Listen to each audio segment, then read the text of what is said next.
Ah ouais, la grande famille de l'intervieweur.cd, c'est comme je vous l'avais dit, on ne va pas se fatiguer de vous informer, on ne va pas non plus se fatiguer de vous faire découvrir toute personne qui essaie un peu de sauver l'honneur du Congo. Aujourd'hui, nous débarquons dans le loco du groupe Atoa Junior. Atoa Junior qui est une société multinationale spécialisée dans l'orientation des étudiants au Congo, mais aussi à l'étranger. Il est basé en Tunisie depuis plus de 5 ans et aujourd'hui nous allons devoir nous entretenir avec M. Laurent Atoa qui est le responsable de cette société qui est à Kinshasa depuis un certain moment. Il va devoir répondre aux questions qui touchent et qui piquent des milliers de familles basées ici à Kinshasa, mais aussi de tous ces jeunes-là qui hésitent encore d'aller vivre ou étudier dans le pays des Maghreb. Je vous invite, venez avec moi, on va devoir l'interviewer, mais aussi apprendre ce qui est le groupe Atoa Junior.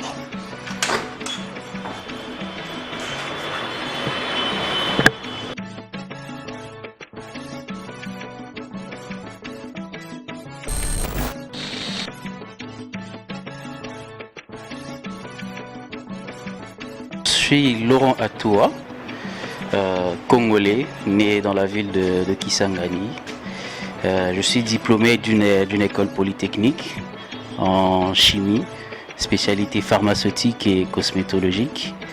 Et départ mon parcours professionnel, j'ai un peu visité près d'une vingtaine de centres de formation parce que j'étais toujours à la quête de la connaissance. Donc près d'une trentaine ou quarantaine de formations, généralement je ne les compte plus parce que j'ai toujours cette culture-là d'apprendre dans plusieurs domaines, ce qui me donne des compétences en dehors de la chimie, d'être un peu, avoir énormément des compétences sur plusieurs domaines. Et j'ai également pu travailler dans le secteur des associations en tant qu'activiste social pour défendre les droits des migrants dans pas mal de structures, notamment des associations. J'ai créé des structures, j'ai travaillé au sein des entreprises tunisiennes, j'ai créé également un certain nombre de structures là-bas.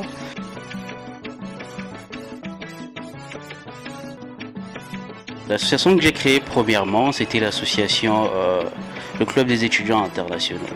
C'était une structure que j'ai commencé à créer au sein de mon établissement qui était en charge en tout cas des étudiants internationaux. C'était plusieurs pays, c'était plusieurs cultures. Alors quand vous venez faire vos études en Tunisie, il faut quand même que vous soyez accompagné par plusieurs structures. Alors le modèle que j'avais apporté au sein de la Tunisie, bien que la Tunisie est déjà bien assise avec l'association des étudiants et stagiaires africains en Tunisie, il fallait apporter une certaine innovation pour que cet encadrement-là de l'intégration, l'accompagnement des étudiants commence au sein des entreprises. Alors les clubs existaient déjà, moi j'ai apporté un modèle en tout cas assez innovant qui permettait en dehors du cadre de l'intégration des étudiants, être également une administration détachée de ces établissements-là pour être plus efficace dans l'accompagnement des étudiants. Voilà un peu la première structure que j'ai pu créer. Et également j'ai cofondé pas mal de structures, notamment pour défendre toujours les droits des migrants, ONG Abel, pour lesquels j'ai participé à la création de ce club au sein de mon établissement.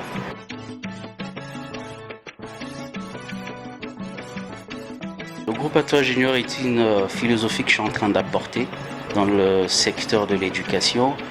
Voyez-vous, le domaine du tourisme estudiantin, je prends un exemple, le tourisme médical.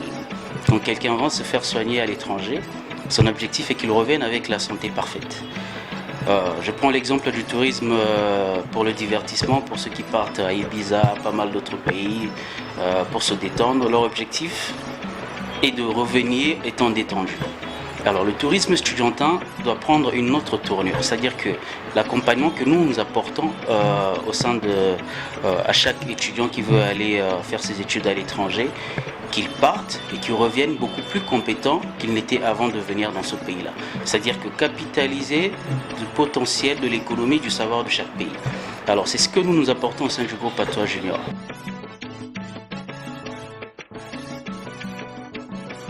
Déjà, la prise en charge elle se fait à plusieurs volets.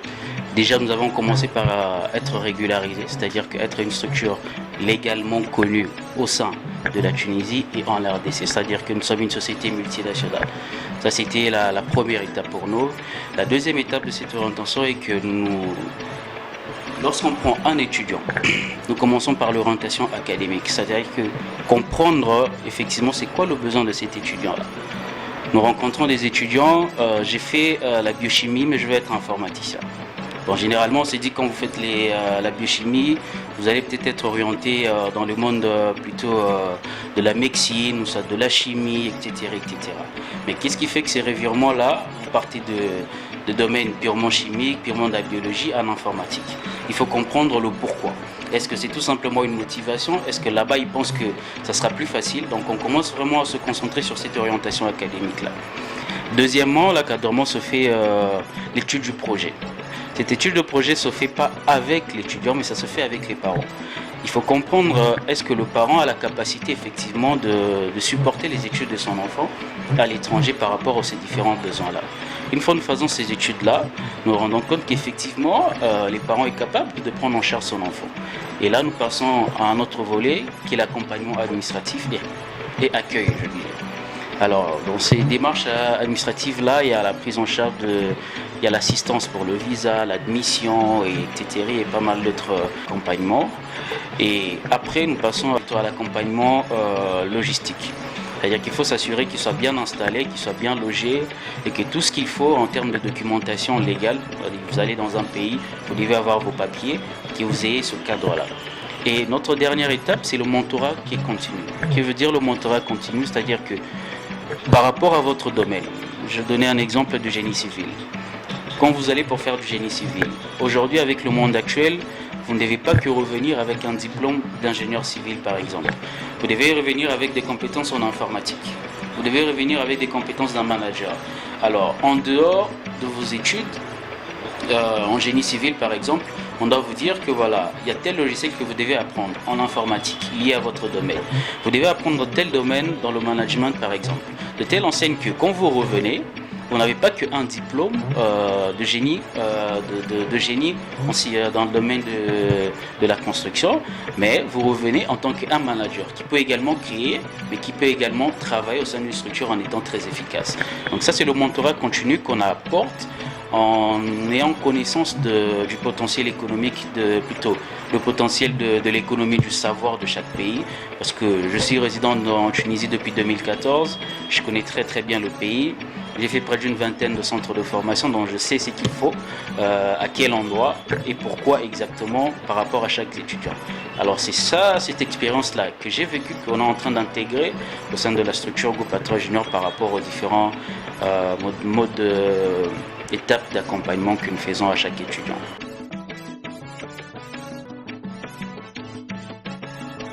C'est une très bonne question.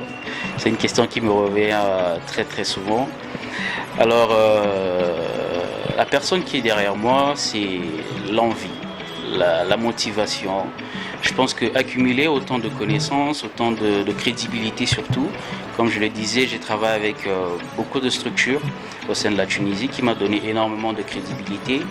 La personne qui m'a parrainé, c'est un professeur émérite qui a plus d'une quarantaine d'années dans le domaine de l'enseignement, qui a énormément d'expérience dans le secteur de l'éducation à l'échelle internationale, avec qui j'ai marché ça fait pratiquement 6 ans aujourd'hui.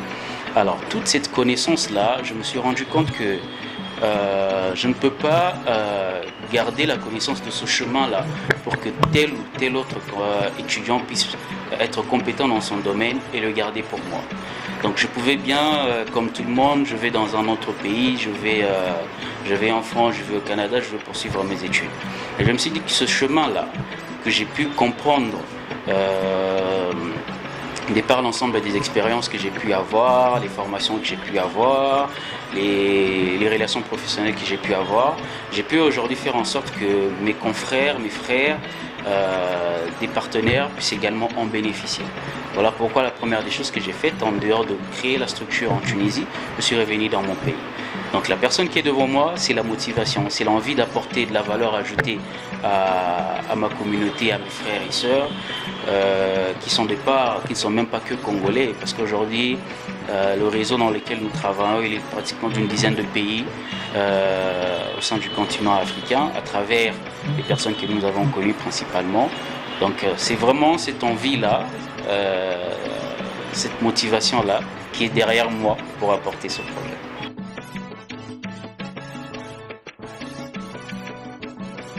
je parlerai d'une expérience personnelle. C'est une question que je connais par cœur. Pourquoi? Parce que j'ai été, comme je l'ai dit, j'ai été défenseur de droits de migrants, j'ai pas mal milité pour le bien-être des étrangers au sein de ces pays-là. Déjà, premièrement, il faudrait savoir que la Tunisie, c'est l'un des seuls pays qui a une loi contre le racisme. Et deuxièmement, j'ai été dans des structures de droits des migrants en tant que directeur exécutif, responsable de communication, où on travaille également avec les Nations Unies à travers la structure l'OIM et pas mal d'autres partenaires.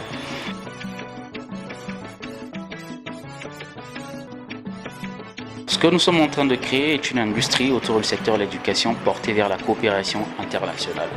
C'est-à-dire qu'en dehors de la mobilité, il y a la coopération des deux pays dans le secteur de l'éducation, intégrer des masters dans des universités, créer ce lien-là pour avoir la codiplomation et voire même la double diplomation sur base des différents programmes, pour des entreprises, pour des cadres, apporter également de la formation de renforcement de capacité, des formations à la carte. Alors nous sommes en train de créer cette industrie-là autour du secteur de l'éducation. Alors nos projets de nous étendre bien évidemment, mais nous allons commencer par ce modèle que nous avons déjà, commencer à l'implanter à Kinshasa, la vendre également pour qu'elle soit de plus en plus connue, parce que nous apportons quelque chose d'assez innovant. Tout ce que nous apportons actuellement est en tout cas assez innovant.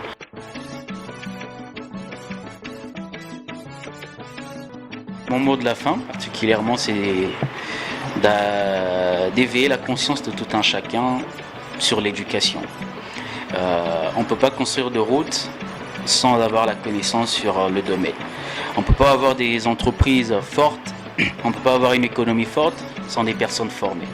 Alors l'éducation est la base du développement de chaque pays, de chaque nation et de chaque continent, si je peux le dire, chaque ville, chaque territoire.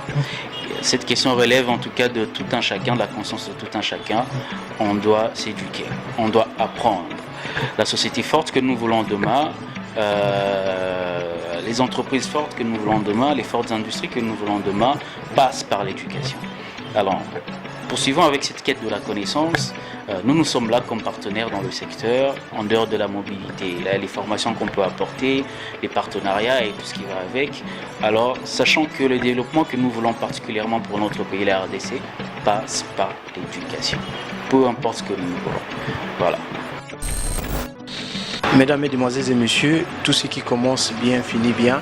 C'est par ici que nous mettons un terme à cette interview qu'on a eue avec M. Laura Atoa, qui est le responsable du groupe Atoa Junior. Un grand merci à toute l'équipe l'intervieweur.cd, au caméraman Jai Nganga, le directeur général de JC4 Services, mais aussi à tous nos internautes qui nous suivent depuis le premier jour qu'on a lancé l'intervieweur.cd jusqu'à ce jour. On vous aime trop.